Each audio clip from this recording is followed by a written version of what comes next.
हम ध्यान की वह चरण सीमा में पहुँच जाते हैं जहाँ हमें चारों तरफ शांति की अनुभूति होता है। हमारा हर एक रोम शांत हो चुका होता है। तो धीरे धीरे हमारे सातों चक्र जागृत होने लगते हैं। सातों चक्र बहुत बेहतर रूप से कार्य करने लगते हैं। हमारे शरीर में जो भी चक्र अच्छे से कार्य करना कम कर देते हैं, जब हम ध्यान में लीन होने लगते हैं, ध्यान को जाने लगते हैं, तो हमारे सातों चक्र नीचे से ऊपर तक बहुत अच्छे से जागृत हो जाते हैं।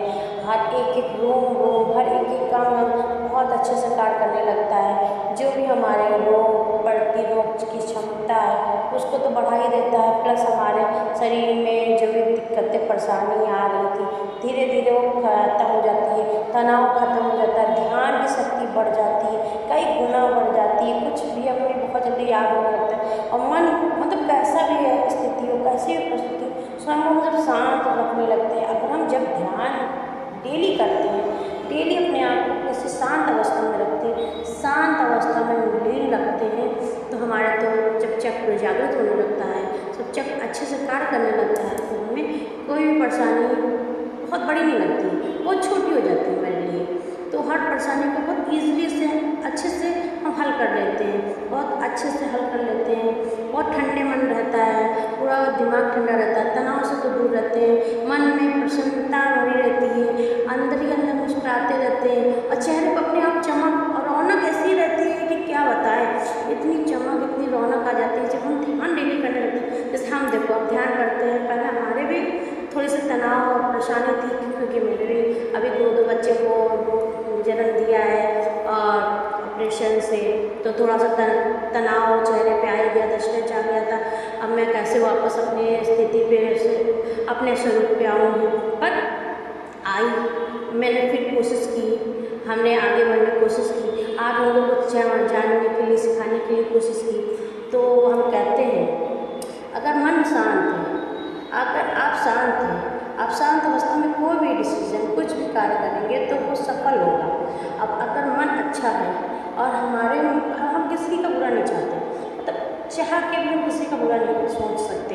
अगर हम नहीं सोचते हैं, मतलब हर लोग अपनी लाइफ को जी रहे हैं मस्त, किसी की लाइफ के बारे में नहीं जानना चाहते कि तुम क्या करते हो, तुम क्या कर रहे हो, तुम क्यों नहीं ऐसा कर रहे हो। मतलब किसी को छोटा बड़ा हम नहीं बताना चाहते, कौन छोटा है कौन बड़ा, सबकी अपनी अपनी स्टेपना होती है, सबकी अपनी अपनी एक अलग पहचान होती है।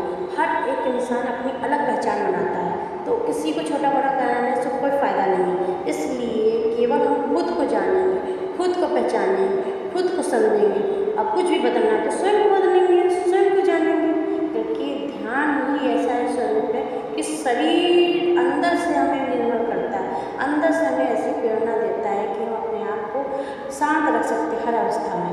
तो ध्यान जब हम करने लगते हैं तो हमारे शरीर धीरे धीरे चक्र जागृत होने लगते हैं, तो हमारे शरीर में अलग अलग एक एक पॉजिटिव एनर्जी आने लगती है, एक अच्छे विचार आने लगते हैं, कुछ और अच्छा जानने को आता है और कुछ और बताने का मन करने लगता है। तो जब हम ध्यान में रहते हैं और अपना मन को शांत रखते हैं तभी कुछ आता है। या तो आजकल नॉर्मल इंसान कोई भी आप ऐसे प्लेटफॉर्म पे नहीं कोई बोल सकता है, इस तरह से नहीं बोल सकता है कि हम एक सुर में बोल दें। अगर हम अध्ययन ना किया हो, किसी चीज़ को जाने ना हो, तो कोई नहीं बोल सकता। इसलिए आपका अध्ययन, आपका अभ्यास डेली तभी आपको शक्ति देता है। आपके हर एक स्टेप में, हर एक परिस्थिति में, आपके कोई भी क्षण, कोई भी स्थिति, कोई परिस्थिति, अगर आप अपने आप को जाने होंगे, अपने आप को शांत रखे होंगे, तो कोई भी आपकी परेशानी आपके लिए बहुत बड़ी नहीं होगी और छोटी होगी। ठीक है, ध्यान को जानिए और ध्यान को करिए। आप मन को हमेशा शांत रखिए, क्योंकि आपकी याददाश्त बहुत बढ़ेगी, आपका ब्रेन बहुत शांत होगा, तनाव से कम होंगे और पूरा शरीर शिथिल शांत रहेगा। धन्यवाद। आप हमें जानने के लिए, हमारा वीडियो देखने के लिए बहुत बहुत धन्यवाद।